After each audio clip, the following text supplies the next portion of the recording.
Salut, c'est Alexis. Dans cette vidéo, je vais t'expliquer comment bien préparer un shooting photo.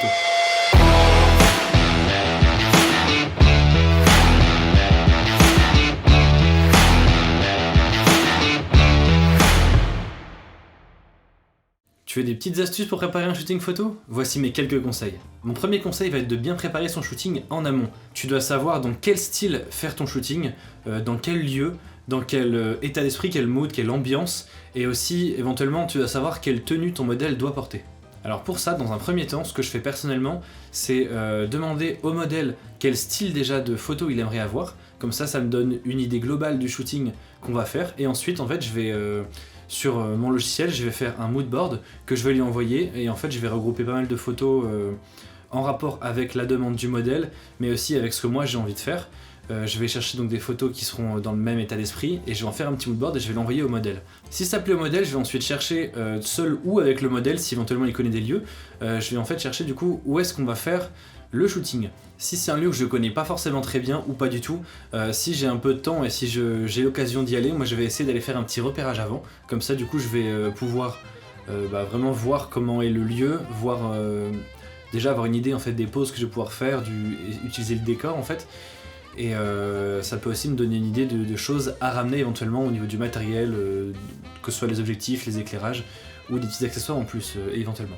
Normalement à ce moment là tu vas savoir où va se passer ton shooting, tu auras déjà une idée un petit peu donc, de l'esprit des poses que tu vas pouvoir faire.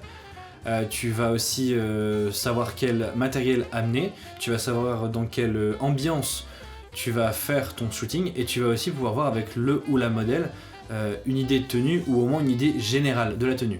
Et du coup ça te permet en fait à ce moment là, entre le moment où tout est calé et le moment où tu vas aller shooter, ça peut te permettre de faire un peu mûrir la chose en fait et de trouver éventuellement des nouvelles idées, des nouvelles poses ou alors des accessoires que tu veux amener éventuellement avec toi. D'ailleurs pour ceux que ça intéresse, au niveau des logiciels que j'utilise pour vraiment paramétrer on va dire mes shootings de A à Z, donc c'est là où je fais en fait ma fiche de shooting où j'écris donc l'idée générale, je mets donc avec qui je le fais, donc quel lieu, quel accessoire, quel matériel je vais utiliser, quelle personne va venir avec moi si j'ai besoin qu'il y ait des personnes en plus.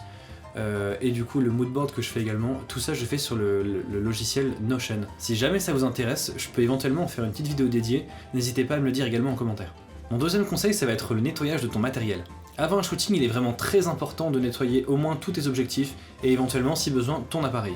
Alors tu vas donc venir nettoyer tes objectifs, que ce soit sur le devant mais aussi sur le derrière si besoin de ton objectif, donc avec une microfibre et si c'est vraiment sale avec un petit produit, et puis ensuite tu vas venir terminer avec un pinceau ou avec une soufflette ou les deux. Ensuite si ton capteur d'appareil photo est sale, il y a des petits kits exprès pour le nettoyer, ou alors sinon tu peux l'envoyer dans une boutique spécialisée ou au service après-vente, ils pourront aussi te le faire. Moi personnellement, à chaque fois que je change d'objectif, je mets un petit coup de soufflette au niveau du capteur, donc moi j'ai jamais eu besoin en fait de le nettoyer, hormis une poussière ou deux qui traînait, mais du coup avec un petit coup de soufflette ça part tout de suite, il n'y a aucun souci. Et évidemment pendant le shooting il faut aussi bien penser à avoir un petit pinceau, avoir une soufflette sur soi, parce que il est vite arrivé d'avoir des poussières sur son objectif, pour du coup pouvoir les retirer rapidement, et pour avoir du coup une meilleure qualité possible à la prise de vue. Mon troisième conseil, qui est pour moi je trouve très important, ça va être de faire ton sac la veille. En principe tu as déjà une idée générale du matériel que tu vas prendre avec toi. Si c'est pas forcément le cas, moi je sais que dans le logiciel où je prépare en fait mes shootings, j'ai aussi une petite catégorie où je liste en fait le matériel que j'aurais besoin ou que je pense en fait emporter avec moi. Après tu peux bien sûr emporter plus de choses, mais c'est déjà une idée générale en fait pour ne pas oublier de choses vraiment essentielles. Du coup en fonction du matériel que tu dois prendre, moi je te conseille de tout mettre dans ton sac, donc la veille au soir.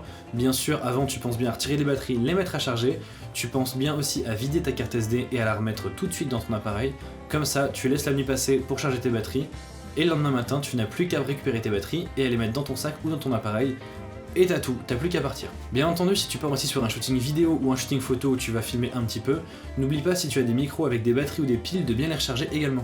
Mon quatrième conseil, ça va être les accessoires. Pour certains shootings, il est parfois intéressant de ramener des accessoires pour ajouter un petit peu plus de choses dans ton shooting. Tu peux déjà demander à ton modèle de venir avec des accessoires, parce que là par exemple dans le cas où je t'expliquais tout à l'heure, c'est généralement le modèle qui va en fait donner un thème, une idée générale pour le shooting, donc c'est souvent quelque chose qu'il apprécie ou alors un thème qu'il a envie de faire, et généralement il ou elle peut en fait avoir des accessoires qui seront vraiment dans le thème. Si c'est pas le cas ou si toi tu as des choses qui peuvent aller aussi dans le thème, je te conseille de ramener aussi des accessoires, même si tu les utilises pas, ça reste dans la voiture, c'est pas forcément gênant, Et puis comme ça tu as toujours des petits trucs en sécurité au cas où si vraiment il te manque un peu de matière. Alors quand je dis accessoires, c'est pas forcément des accessoires au niveau de la tenue, ça peut être aussi des accessoires en rapport avec un sport, une activité, un hobby ou alors même avec une série télé ou un film par exemple. Mon 5e conseil qui va également être super important, c'est peut-être même le plus important, c'est vraiment de mettre en confiance ton modèle. Déjà dans un premier temps, au niveau de la prise de contact, c'est très important de montrer au modèle que tu es en fait juste un photographe normal et que tu es pas une de ces personnes un petit peu bizarres et malhonnêtes qui vient, mais en fait pas pour faire de la photo. Il y a de plus en plus de cas comme ça, des cas de kidnapping ou d'agression, donc vraiment faire attention à ça. Même pour vous d'ailleurs, si il y a des modèles qui me regardent, faites très attention à qui vous allez voir. Et du coup, pour les photographes, évitez justement d'être pris pour une personne comme ça, essayez de vraiment montrer que vous êtes quelqu'un d'honnête, de carré, et comme ça vous allez mettre vraiment le modèle en confiance, et si le modèle n'est pas en confiance, déjà ça fera vraiment pas des belles photos, et puis pour la personne c'est vraiment pas agréable. Ensuite, pendant vos échanges avant le shooting et également pendant le shooting en fait, il est très important de communiquer. S'il y a quelque chose qui va pas, c'est important de le dire, que ce soit le photographe ou le modèle, vraiment la communication c'est très important pour la confiance. Les photographes, attention également, je sais qu'il y en a certains qui veulent des fois essayer de guider un peu les modèles, et éviter de être trop tactile avec les modèles. Les gens n'aiment pas forcément être touchés, surtout par des gens qui ne connaissent pas en fait. C'est quelque chose qui peut être très dérangeant. Donc essayez vraiment de guider les modèles de la meilleure façon possible en évitant vraiment les contacts et en étant au maximum dans la bienveillance.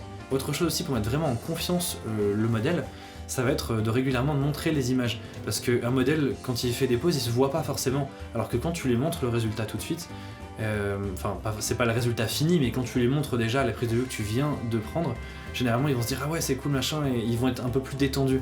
Et vraiment on le voit souvent, c'est au fur et à mesure du shooting que les modèles se détendent le plus. Donc c'est vraiment important d'être à l'écoute, de communiquer et de montrer vraiment le résultat pour que la personne se lâche et soit vraiment au max en fait dans ce qu'il doit faire. Et enfin, un dernier petit conseil, c'est si tu veux rajouter une petite ambiance agréable, ou si tu veux justement déstresser tes modèles, parce qu'il y en a certains qui le font pas souvent, ou pour certains ça peut être aussi la première fois, ramène une petite enceinte portable pour mettre un petit peu de musique, et des fois ça peut vraiment rajouter une petite ambiance sympa, et aussi vraiment décontracter les modèles. Parce que c'est mine de rien hyper stressant, surtout quand on n'a jamais été pris en photo. Et qu'on connaît pas forcément, surtout que je sais que des fois il y a des photographes qui parlent assez peu ou qui ne guident pas trop en fait, et quand on n'a pas l'habitude d'être pris en photo, c'est vraiment ça peut être très gênant, et voilà, il faut vraiment que le modèle se sente vraiment bien, et le fait de mettre une petite musique d'ambiance, ça peut très vite décontracter le modèle en fait. Alors voilà, c'est tout pour cette vidéo, j'espère qu'elle t'aura plu et que tu auras appris des choses. Si tu as des questions, n'hésite pas à les mettre en commentaire. D'ailleurs également, si tu as des petites idées de vidéos ou des sujets que tu veux que je traite, que je n'ai pas encore traité, n'hésite pas également à les mettre en commentaire. Ça pourrait me donner des petites idées, ça peut être cool. Et puis en même temps, ça pourrait aussi faire des suites de vidéos qui vous intéressent vous. Je te dis à plus tard dans une prochaine vidéo, et n'oublie pas, se former c'est bien, mais sortir shooter c'est tout aussi important.